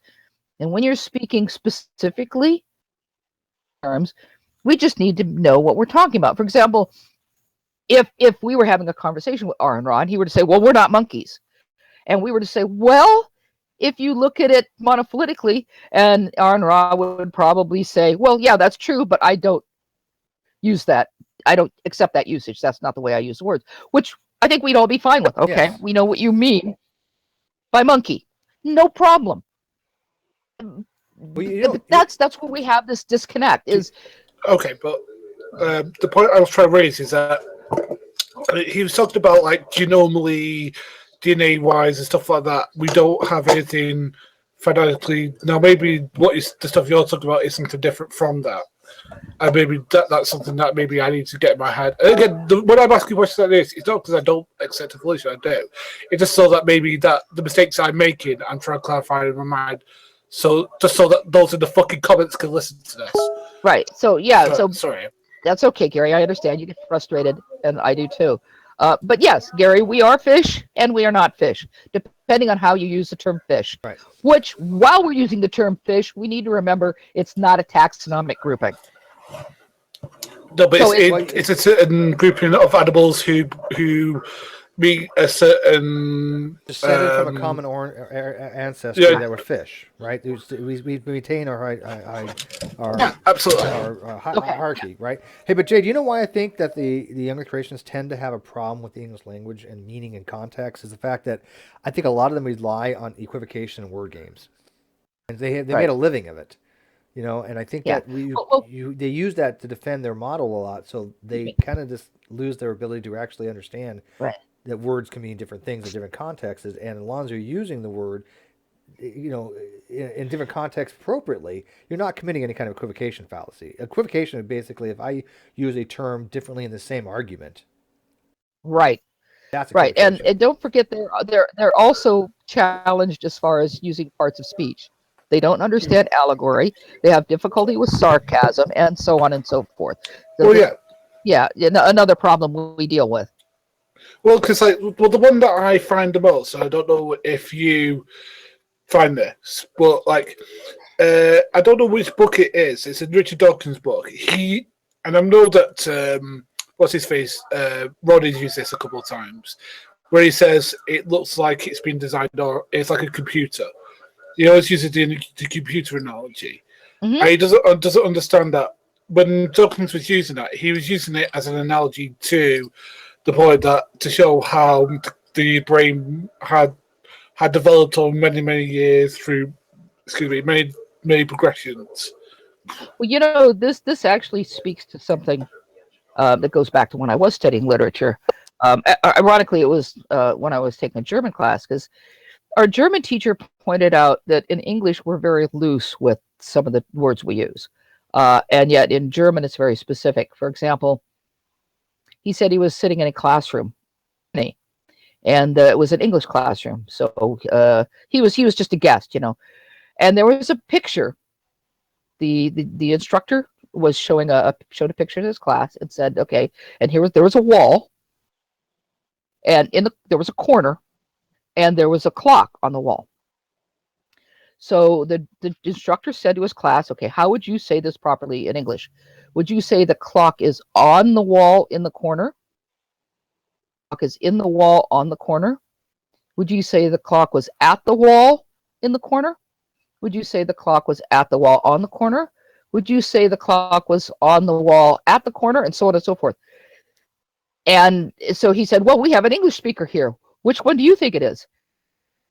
And my professor looked at him and said, they're all correct. And the German instructor looked at him kind of shocked and said, no, the proper, and then gave them the proper answer, whatever it is. So the problem is, in English, we do this. Yeah, the clock's on the wall in the corner. It's also in the corner on the wall. It's at the corner in the water, and so on and so forth. So when we say, like going back to Richard Dawkins, when he's saying that something is a computer, in English, to say it is really means it is like as well. Right. They take them this goes back literally, hyper literally. Right. Yeah. Right. And this actually, believe it or not, goes back to Bill Clinton. Is that did you have sex with that woman or something? Yeah, was it? I did not have sexual relationship with that woman. Well, no, but there was a question about the word "is." Right. What does "is" mean? What does "is" mean? And people at the time, one of the things people forget when you go forward into time, like this happened 30 years ago. At the time, there was a big discussion over this, and they actually went out and asked people's opinions about was oral sex, and most people said no. I mean, it's like 33% of people said no, believe it or not. But here's the point. Someone pointed out that if you go to the Oxford etymological dictionary, there's like 3 pages of definitions for the word "is." So and so what they were pointing out was saying what Bill Clinton was doing is, as an attorney, because he's an attorney, he's being very specific about his usage of that term. So we have words like this in English that have a variety of meanings depending on context. But not only that, we don't always complete our words. Like I could say, well, yeah, that's a computer program. Yeah, we're meaning very that is a computer program. And what I'm meaning is, yes, exactly, we're very shorthand. And I don't mean it is literally a computer program. I mean it is like a computer program. But do you find that scientists nowadays are probably more aware that people are trying to take things out of context and use these things? Yes. Yeah, so I mean they're a little more hypervigilant in the things they say. Now we're not a lot of times, we say a lot of stuff and we're on air quite often, and I'm surprised that more people don't go back and say, well, Steve said this or Jade said this. Ronnie tries and he fails miserably because the things he does bring up makes no sense of why he's bringing it up, because it just, again, reiterates the fact he's a fucking idiot. I mean, that's one of the greatest things about Ronnie. He pwns himself. Yeah. He really does. The other problem is that if someone does say something, just give them a chance to clarify what they say. Right. Yeah, and I'm fine with that. We are sloppy. English is a very loose, sloppy language. But how many people have done that, Jade? I mean, have people ever come to me and said, hey, Steve, you said this in a hangout. Can you clarify? It's happened rarely. I can't say it's never happened, but it's very, very rare. But it sure the hell isn't from the Clown Car Posse. They'll be like, oh, well, look what Steve said. And yet, when I'm looking what they said, I'm like, what's the problem? And to bring this back to the original subject, this is the problem with some of the things that Mary Schweitzer said early on in her career, is her casual use of the language, like we all do. And if you go back, she gave a interview. There are a couple of things that people keep bringing up. They go to past history, not to what she's saying now, because she's more careful. but they're going to past history. And you remember when this first happened, she was just a lowly graduate student. Yes. First year, I think, and a nobody. What career? So she's very excited about what she said. And she did an interview, I believe, with Scientific American, in which she somewhat misspoke herself. I say somewhat misspoke because she was not as clear in her language. From the BBC, which I posted again. There's a link, and there's a one sentence in this BBC article. That one sentence comes from a very brief interview she did on BBC Radio. And I've looked up the interview on BBC Radio. If you bother, you can find it yourself. It's not really easy. You have to have the date and find it, but you can find it. And I listened, and you get a better sense. When people speak, we use inflections in our speak. You know that. I know that. I could say one of my favorite words is bad, because when you talk about what something means, I could say, that's a bad man. Oh, that food was bad. That was a bad movie. And there are several other versions of the term bad. What I mean by my speech. But if you were to write it down, you can't tell. Yeah. And that's something people also forget. Well, the thing is that I know that one should cast aspersions against ones who you disagree, but I've actually got to the point now that I think it's intentional, where they'll take a certain individual and misquote what this person said. Now, they tend to do it with one particular individual, and you know who I'm about to say, Jade. Mm-hmm. Stephen Jay Gould. They tend to do with him all the goddamn time. I mean, because the thing is that when they quote this stuff, I actually go look it up, what he actually said. And it usually bears no correlation to what they're saying, because he's talking about something else, or in most of the way, he's talking about it in a completely different way than they're presented. Now, I think this. I mean, it's possible that they've just come across that particular quote, because people do this all the time. They come against a particular quote somebody said and then just use that particular quote. But it's like, well, what's the context around that quote? You know, what is about? Now, the thing is that Stephen Jay Gould was very deliberate in the things he said and what he meant. And nowhere could you get the interpretation that I think that creationists and ID proponents get from it. No. I mean, I've actually got to the point that I think it's dishonest. You got a lot of music or something playing in the background. Yeah, no. Matter of fact, that's what creationists are known for. I mean, they are the ones, the reasons why people have quote mine pages, right? Just pages dedicated to what these creationists do is just take people and misquote them and take them out of context. And most of the time are outlined even wrong. So this is par for the course. And they're doing the same thing to Mary Schweitzer. It's nothing unique. But the fact that they're being called out on it, because like right now when C. Brown is saying that she has said she had found red blood cells and that they did find red blood cells, and nowhere has he ever provided a single shred of evidence to support this. So again, we all need to keep on C. Brown. Hey, C. Brown, where's the evidence that she said this? CRISPR, he's asked her numerous times too. He's in the live feed. Hey, real quick before we get to Ruhif, CRISPR has C. Brown at any time in the last couple of days substantiated any of his claims that Dr. Schweitzer has said that she found red blood cells. And he's in the live feed. I got the live feed in the chat, so if it comes up, see it. Hey, Ruhif, how you feeling? We didn't get a chance to do our pig thing the other day. Yeah, that's cool. We can still bring it up if you want. We can include it in this video, or we can make a new one. It's completely up to you. I'll be here for like another 10 minutes or so. All right, maybe tomorrow. I'll do a new one. Yeah. Because I know you've been trying to do that. But have you been following the whole C. Brown thing? No, I actually unfollowed him a few months ago. It's not even worth talking to him anymore. It all came down to this chimpanzee genome thing. Basically, what they've done in chimpanzee chromosome 2B is they've offset the start of chromosome 2B by the size of 2A, and purely so that it makes the numbers line up a bit more easily between human chromosome 2 and the two separate chromosomes 2A and 2B in chimpanzee. And he basically refused to admit that massive gap of like 114 million base pairs was an artificial gap. He thinks that So that I just gap went, is a discrepancy between the two. yeah. And I said, no, it's the size of chromosome 2A. It's there purely to make the numbers look a little bit better. It's artificial. Don't even. It's not a concern. It's Oh, I an mean, artificial gap. if you It's added not a up, sequencing. well, if you added up the base pairs in 2A and 2B, Yeah. there's obviously a little bit that was missing. Correct me if I'm wrong, but when the fusion occurred, there was something missing genetic information. Not much. Tiny. It's like 70K or something. Yeah, it was very minor, very, very minor, small amount. Yeah. But for the most part, they match up 2A and 2B to HC2 pretty much identical, would you say? Oh, on a large scale, they're perfectly syntenic. Yeah, but I mean, Yeah. there's On the macro sense, there's bits not we're not talking micro sense. yeah, macro. Yeah, yeah, yeah. But he thought that this, 114 megabase pair gap at the start was a sequencing error. Huh. And I said, no. Why would he? Why would he think there would be that? That's a large missing chunk of stuff that he just thinks.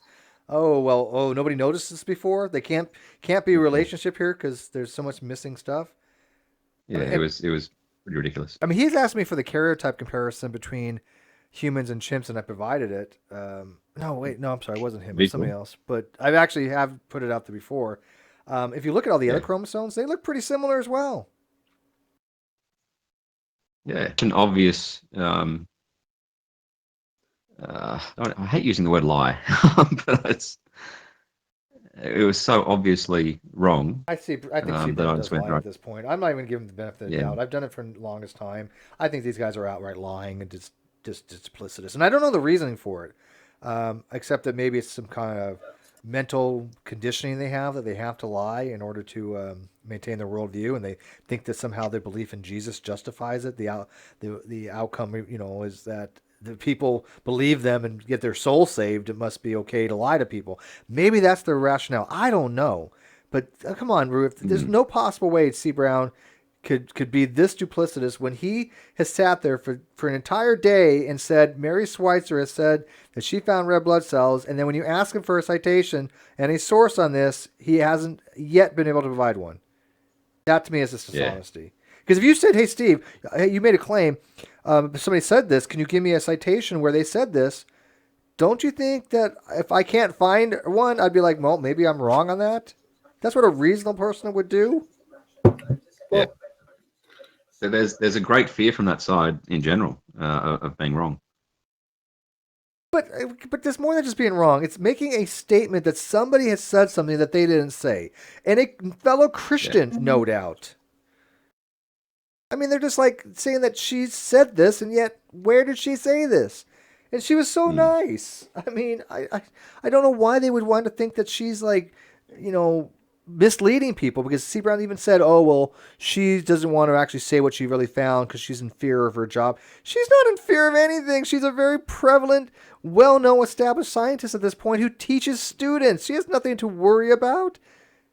Yeah, as soon as you realize you're wrong, you go into conspiracy theory town. Oh, God, yes, don't they? That's the next step. But C. Brown, if he ever watches this, I want him to know. We were asking him, where's his evidence?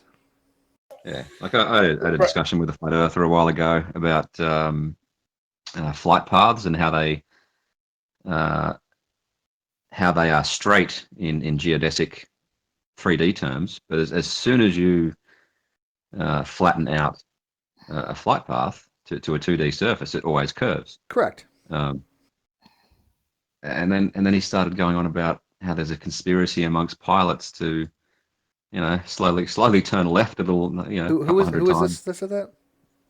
Oh, I can't remember his name. Some flat earther. They're fucking they're dumber than C. Brown even.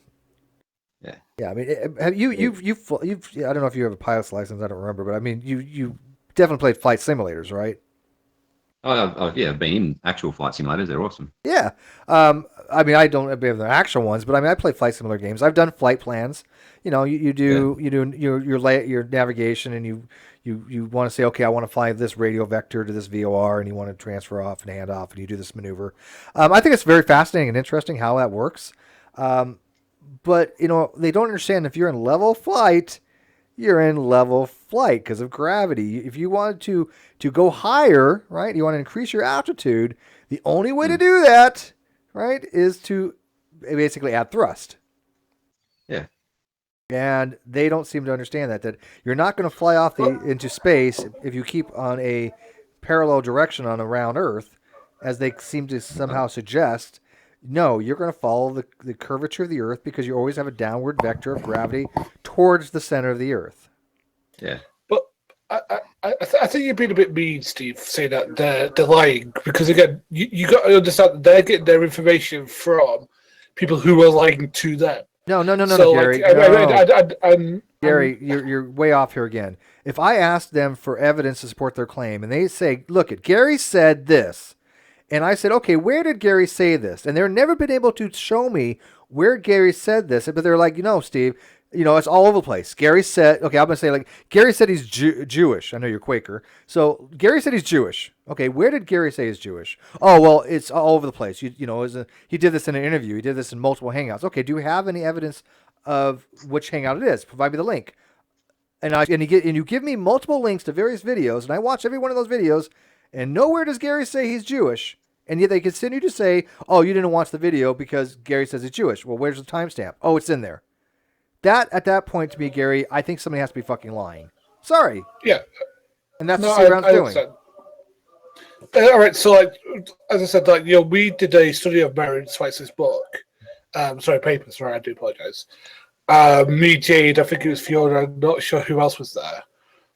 And she didn't say that at all. And I think the problem is that when you're looking at creationist websites, that's the information they're going to give you. Because I remember, what's his name? Jason Burns saying the same thing. Right, no, and I understand them parroting somebody else's thing. I'm not calling that lying. I'm calling somebody who's lying to say that somebody has said something that they never said, and there's no evidence that they have said that. That is a liar. I don't think I'm being mean for saying that.